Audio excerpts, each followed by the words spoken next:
Viewers, DB বেটে রয়েছে লক্ষ লক্ষ খেলা, যেই খেলাগুলোতে আপনি সরাসরি অংশগ্রহণ অথবা বেট প্লেস করতে পারেন এবং আমাদের স্ক্রিনে থাকা প্রোমো কোডটি ব্যবহার করে অ্যাকাউন্ট তৈরি করে স্কোর অনুমান করে মাসে লক্ষ লক্ষ টাকা আয় করতে পারেন। তাই দেরি না করে চলুন শুরু করা যাক। এর জন্য প্রথমে যে কোনো ব্রাউজারে চলে যাবেন এবং সেখানে ডিবি বেট এপিকে ডাউনলোড লিখে সার্চ করলেই অনেকগুলো অপশন চলে আসবে। যে কোনো একটা লিঙ্কে ক্লিক করে ডিবি বেটের অফিসিয়াল অ্যাপ্লিকেশন থেকে ডাউনলোড করে নেবেন। ডাউনলোড করা হয়ে গেলে ইনস্টল করে ওপেন করবেন। ওপেন করার সাথে সাথে এখানে দুটি অপশন পাবেন, লগ ইন ও রেজিস্ট্রেশন। আমরা যেহেতু নতুন অ্যাকাউন্ট বানাবো তাই অবশ্যই রেজিস্ট্রেশনে ক্লিক করে দিব। তারপর এখান থেকে সহজ ও নিরাপদ মাধ্যম হচ্ছে ইন অন ক্লিক, তাই আমরা এটিতে একটা ক্লিক করে দিব এবং তারপর উপরে যা আছে তাই থাকবে, শুধুমাত্র প্রোমো কোডের ফাঁকা করে একটি অফিসিয়াল প্রোমো কোড। এই প্রোমো কোড ব্যবহার করলে আপনি প্রত্যেক ডিপোজিটে 100% বোনাস পাবেন। এমনকি এখানে প্রথমবার ডিপোজিট করলে 30 থেকে 35,000 টাকা পর্যন্ত ইনস্ট্যান্ট বোনাস পাবেন। তাছাড়া আপনি যতবার উইন হবেন ততবার আলাদা আলাদা বোনাস সহ এক্সট্রা ক্যাশব্যাক পাবেন। তাই প্রোমো কোডের ঘরে আমাদের এই মূল্যবান প্রোমো কোডটি বসানো হয়ে গেলে নিচে থাকা খালি ঘরগুলোতে একটা একটা টাচ করে ফিল আপ করে দিবেন এবং সবার নিচে থাকা টিক চিহ্নটাতে আরো একটা ক্লিক করে দিবেন।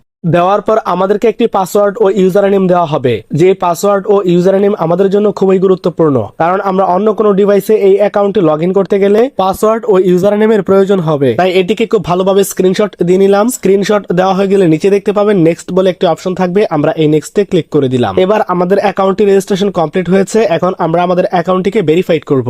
এই জন্য নিচের কর্নারে দেখতে পাবেন মেনু বলে একটি অপশন থাকবে, আমরা এই মেনুতে ক্লিক করে দিলাম। ক্লিক করলেই এমন ইন্টারফেস চলে আসবে। এখান থেকে আমরা উপরে পার্সোনাল প্রোফাইলে ক্লিক করে দিব।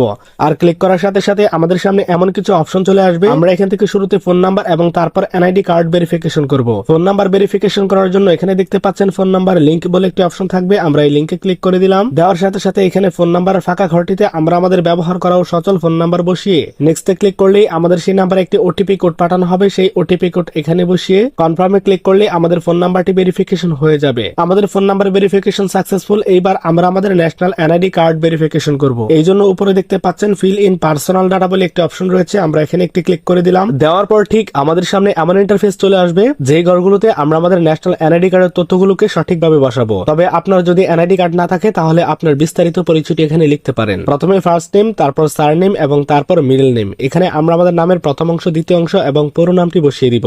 ডেট অফ বার্থের এখানে ক্লিক করে আমাদের ন্যাশনাল এনআইডি কার্ডে যে জন্ম তারিখটি রয়েছে সেটিকে বসিয়ে দিব। তারপর প্লেস অফ বার্থের এখানে আমরা যে ঠিকানায় জন্মগ্রহণ করেছি সেই ঠিকানাটি এখানে লিখে দিব। তারপর রিজিয়নে ক্লিক করলে সবগুলো বিভাগ চলে আসবে। আমরা আমাদের পছন্দের বিভাগের নামটি এখান থেকে সিলেক্ট করে দিব। সিটিতে ক্লিক করলে পৃথিবীর প্রত্যেকটা শহরের নাম চলে আসবে। আমরা যে শহরে বসবাস করি অথবা এনআইডি কার্ডে যে শহর দেওয়া আছে সেটিকে ব্যবহার করব। তারপর রেসিডেন্স অ্যাড্রেস অর্থ হচ্ছে জেলা। আমাদের ন্যাশনাল এনআইডি কার্ডে যে জেলাটি রয়েছে অথবা আমরা যে জেলায় বসবাস করি সেই জেলার নামটি এখানে লিখে দিব। ডকুমেন্ট টাইপে ক্লিক করলে বেশ কিছু অপশন চলে আসবে, আমরা এখান থেকে ন্যাশনাল এনআইডি কার্ড সিলেক্ট করে দিব। তারপর সিরিজে ক্লিক করে 01 বসাবো এবং ডকুমেন্ট নাম্বারের এখানে আমরা আমাদের ন্যাশনাল এনআইডি কার্ডের নম্বরটিকে টাইপিং করে দিব। আর আপনাদের যদি ন্যাশনাল এনআইডি কার্ড না থাকে তাহলে আপনি এখানে আপনার ফোন নাম্বারটিকে ব্যবহার করতে পারেন। ডেট অফ ইস্যুর এখানে ক্লিক করে ন্যাশনাল এনআইডি কার্ডের পেছনে দেখুন একটি ইস্যু ডেট থাকবে, আমরা সেই ইস্যু ডেটটি এখানে বসিয়ে দিব। ইস্যুড বাই এর এখানে বাংলাদেশ গভর্নমেন্টস লিখে দিব। আর এই সমস্ত তথ্যগুলোকে সঠিকভাবে বসানো হয়ে গেলে নিচে দেখতে পাবেন একটা টিক বাটন থাকবে, আমরা এই টিক বাটনে ক্লিক করে দিব এবং ক্লিক করার কিছুক্ষণের মধ্যে আমাদের অ্যাকাউন্ট ভেরিফিকেশন সাকসেসফুল দেখাবে। তো আমাদের অ্যাকাউন্ট ভেরিফিকেশন সাকসেসফুল।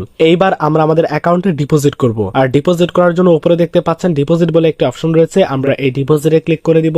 আর ডিপোজিটে ক্লিক করলে অনেকগুলো মোবাইল ব্যাংকিং আসবে, এখানে থাকবে নগদ, বিকাশ, রকেট সহ আরো অন্যান্য মাধ্যম। তো আপনাদেরকে দেখানোর জন্য আমি এখানে বিকাশে ক্লিক করে দিব। ক্লিক করার পর এমন একটি ইন্টারফেস চলে আসবে, এখানে দেখতে পাবেন একটি এজেন্ট ও ওয়ালেট নাম্বার রয়েছে। আমরা যত টাকা ডিপোজিট করতে চাই তত টাকা এই নাম্বারটিতে ক্যাশ আউট করতে হবে। আর ক্যাশ আউট করার পূর্বে অবশ্যই নাম্বারটি ভালোভাবে যাচাই করে নিব, কারণ নাম্বারটি মুহূর্তে মুহূর্তে পরিবর্তন হয়ে থাকে। ক্যাশ আউট করা হয়ে গেলে আমাদেরকে একটি ট্রানজাকশন আইডি দেওয়া হবে, সেটি কপি করব এবং অ্যামাউন্টের এই ঘরে ক্লিক করে আমরা যত টাকা ক্যাশ আউট করলাম তত টাকার পরিমাণ লিখে দিব এবং তার নিচের ঘরটিতে আমরা যে নাম্বার থেকে ক্যাশ আউট করলাম সেই নাম্বারটি লিখে দিব এবং তার নিচের ঘরে ক্লিক করে একটু আগেই আমরা যে ট্রানজাকশন আইডিটি কপি করেছিলাম সেটি এখানে পেস্ট করে দিব। আর সবকিছু ঠিকঠাক ভাবে বসানো হয়ে গেলে নিচে দেখতে পাবেন কনফার্ম বলে একটি অপশন থাকবে, আমরা এই কনফার্মে ক্লিক করে দিব। আর এখানে ক্লিক করার কিছুক্ষণের মধ্যেই আমাদের ডিপোজিট করা সেই টাকাটি এসে যোগ হয়ে যাবে।